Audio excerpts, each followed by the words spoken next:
I want to show you the cabbage plants that I put into the 1020 trays about a week and a half ago.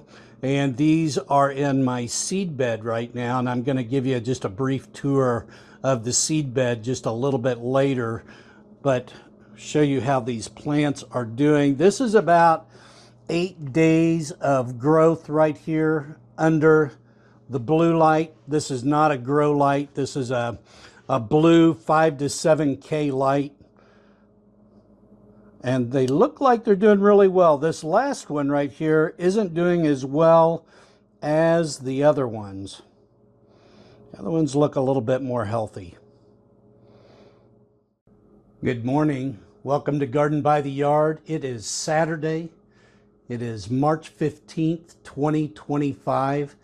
Today I wanted to show you the seed bed. I've been using this for about 3 years now. I built it about 3 years ago.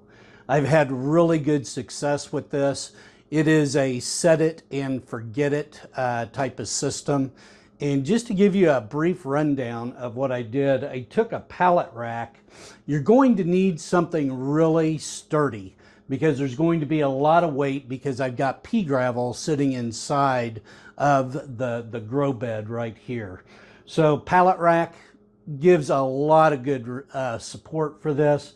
Took some 2x6s, made a box, set it up on top of the pallet rack. Took some cross supports and ran it this way on the bottom of the 2x6s. Took some 3/4 inch plywood, set it on top of the cross supports, and then I wrapped it in a heavy mill plastic.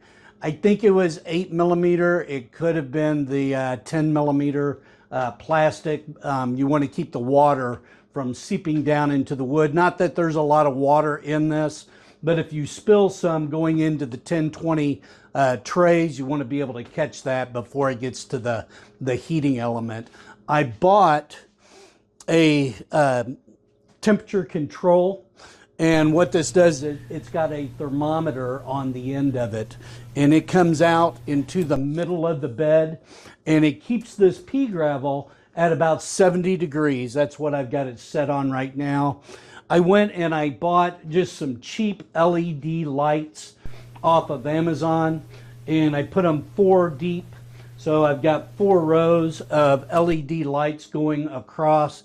It's just the blue light spectrum, 5 to 7K. I cut the diffusers off of them so that I could get as much light as I possibly could down here.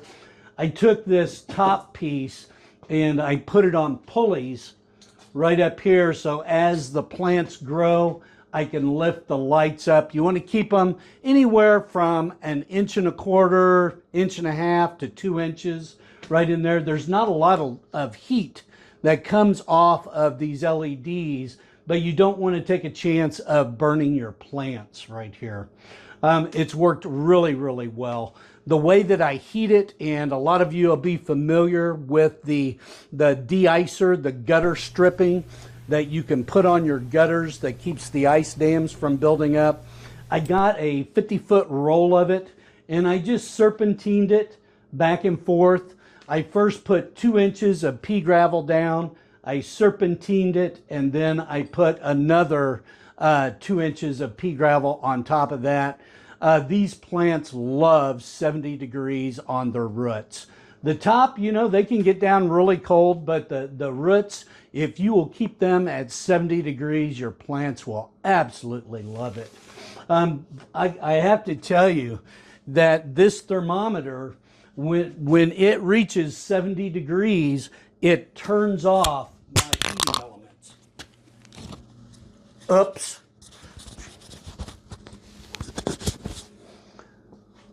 It turns off my heating elements. And when it gets down, we're usually about 65, 66 degrees. It will turn those heating elements back on. The lighting I have hooked up to a timer.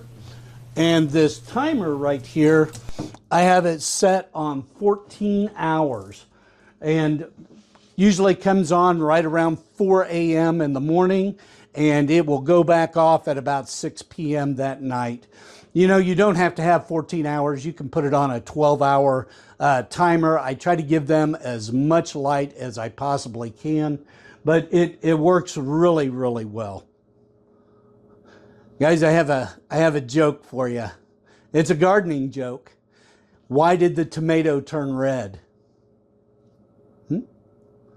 Because it saw the salad dressing. That's the best I got.